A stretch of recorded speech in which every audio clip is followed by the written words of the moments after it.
as the boss will then run around the room and stacking this dot onto everyone, which renews debuffs that are about to expire and screwing up the entire rotation in the process. And with death now being permanent, the stakes were high to say the least. Unfortunately for Hardcore Elite, they had an extra secret debuff, a hidden affix in the form of a player with less than pure intentions. And so begins the story of Tiny Violin, a player spurned, according to him, by being cheated out of Scarab Lord and Atish by a corrupt loot council. This, along with, as he claims, the guild cheating the rule set of the self-imposed challenge, would be the reason for what he called Judgment Day.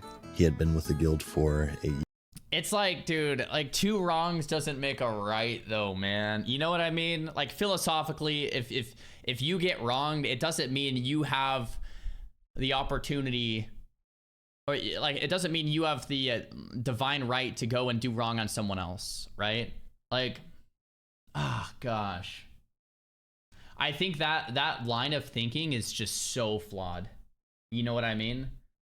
It's so flawed. The book Crime and Punishment, if you guys haven't read that, tackles that question in depth. But it's like, once you think that you can set the world straight by doing something like killing someone else or taking it out on someone else, it's like, whew, man, that's not good, man. It's not good. It's real scary, in fact, real scary. You know what I mean? At this point, and during that fateful raid night, as they attempted their pull, Tiny Violin, who was tanking at the time, intentionally pulled one of the horsemen into the wrong corner, throwing the entire encounter into disarray and killing 36 people in the process. Oh, fuck, was that the wrong corner? Did he just do that? Oh, fuck. Yeah, he did. Oh, fuck, I had the wrong corner.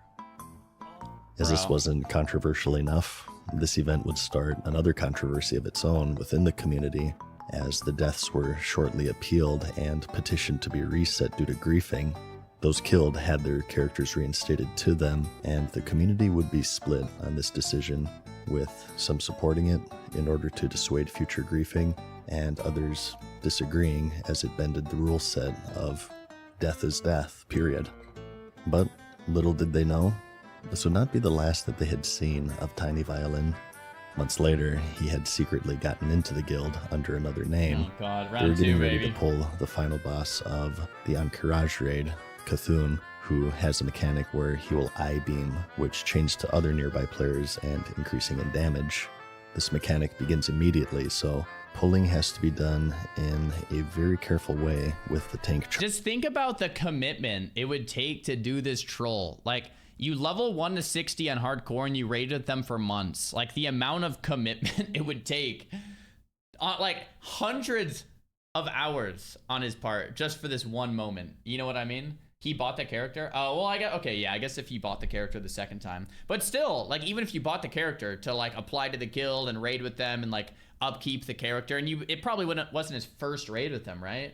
Maybe. I mean, I don't know. I would assume he had some type of rapport. Charging alone to take the first beam, and then the raid following a safe distance behind. While going over strategy, he pulled in without warning, instantly killing 13 people in the process. Again, do not run in with me.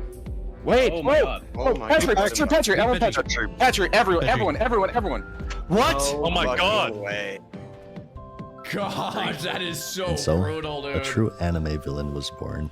He began to play the game in a very different way, by multi-boxing 16 accounts and camping them throughout the world at various spots to dispel unsuspecting raiders of their buffs. World buffs He would gone. even go as far to claim that he had been in contact with a Blizzard developer, and he was one of the reasons that Blizzard released the Chronoboon item in 2019 Classic, which allowed players to safely store their buffs.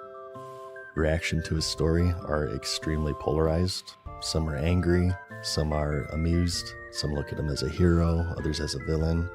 But whatever the case, he certainly earned the title of one of the more infamous players of recent Fair day. enough, yeah. Wait, Patrick, everyone! What? Oh my god. Jeez. I mean, he definitely deserved a list, you know, a part of the top 5, but jeez. I don't know, man. It pains me so much to see that, man. It really does, dude. Oh, gosh. My video on